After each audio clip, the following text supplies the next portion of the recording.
dapat disimpulkan bahwa tujuan utama surat dakwaan itu adalah untuk menetapkan secara konkret atau nyata tentang orang tertentu yang telah melakukan perbuatan tertentu pada waktu dan tempat yang tertentu pula.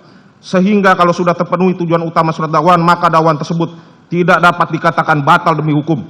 Bahwa sebelum menanggapi eksepsi atau nota keberatan penasihat hukum, terdakwa terlebih dahulu penuntut umum menguraikan hal-hal sebagai berikut. Menurut pasal 156 ayat 1 KUHP, jenis keberatan ada 3 macam, diantaranya adalah sebagai berikut. 1. Pengadilan tidak berwenang mengadili perkara keberatan tentang wewenang pengadilan tersebut adalah berkenaan dengan kompetensi dari pengadilan tersebut, yakni kompetensi absolut dan kompetensi relatif.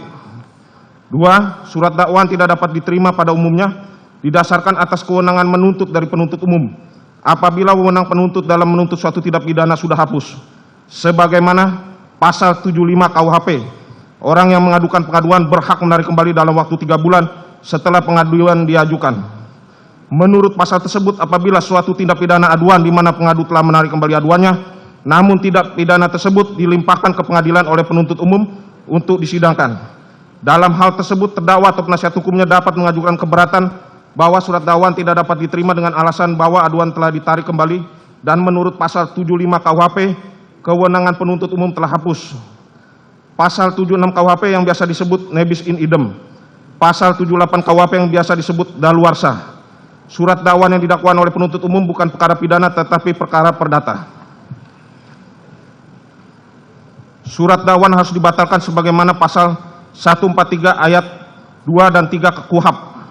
Apabila surat dakwaan yang dibuat oleh penuntut umum tidak memenuhi syarat material yang dimuat dalam pasal 143 ayat 2 B KUHP, adalah batal demi hukum. Sedangkan surat dakwaan yang tidak memenuhi syarat formil sebagaimana diatur dalam pasal 143 ayat 2A KUHP dapat dibatalkan karena mengakibatkan error in persona. Batas ruang lingkup materi eksepsi tersebut ialah eksepsi hanya dapat diajukan terhadap dakwaan atau kewenangan pengadilan dalam kurung kompetensi mengadili. Jadi dengan demikian eksepsi hanya boleh diajukan terhadap hal-hal yang bersifat prosesual eksepsi dan tidak diperkenankan menyentuh materi pokok perkara yang akan diperiksa di sidang pengadilan yang bersangkutan. Dengan perkataan lain, eksepsi hanya ditujukan kepada aspek formil yang berkaitan dengan penuntutan atau pemeriksaan perkara tersebut oleh pengadilan. Sedangkan aspek materi perkara tersebut tidak berada dalam lingkup eksepsi.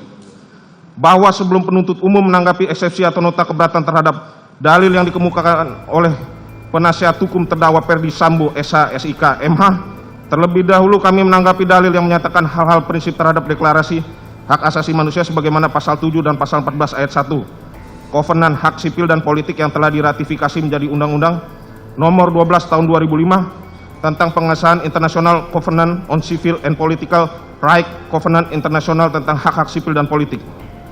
Pasal 27 ayat 1, pasal 28D ayat 1 Undang-Undang Dasar NRI 1945, pasal 7 dan pasal 8 TAP MPR tahun 1998 tentang hak asasi manusia. Terhadap dalil tersebut setelah dicermati oleh penuntut umum, dalil tersebut bukan merupakan ruang lingkup dari eksepsi sebagaimana pasal 156 ayat 1 KUHP, sehingga penuntut umum tidak perlu menanggapi lebih lanjut. Bahwa dalam eksepsi atau nota keberatan penasihat hukum terdakwa Ferdi Sambo SH SIK MH tidak membahas mengenai dakwaan kedua primer pasal 49 Junto pasal 33 nomor 19 tahun 2016 tentang perubahan atas Undang-Undang nomor 11 tahun 2008 tentang informasi elektronik Junto pasal 55 ayat 1 ke 1 KUHP. Subsidiar pasal 48 ayat 1 Junto pasal 32 nomor 19 tahun 2016 tentang perubahan atas Undang-Undang nomor 11 tahun 2008 tentang informasi elektronik Junto pasal 55 ayat 1 ke 1 KUHP, maka penuntut umum tidak akan menanggapinya lagi. Dalam materi eksepsi atau nota keberatan terdapat dalil lain yang dikemukakan oleh penasihat hukum terdakwa, maka penuntut umum akan menanggapi keberatan penasihat hukum atas nama terdakwa Ferdi Sambo SH SIK MH sebagai berikut.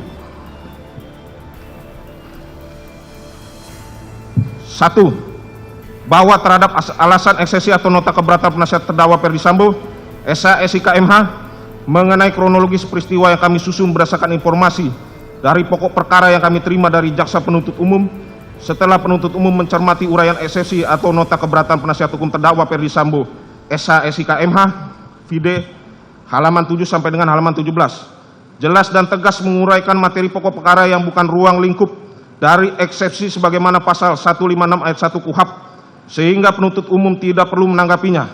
Akan tetapi akan mengungkapkan fakta-fakta hukum tersebut pada saat pembuktian di persidangan.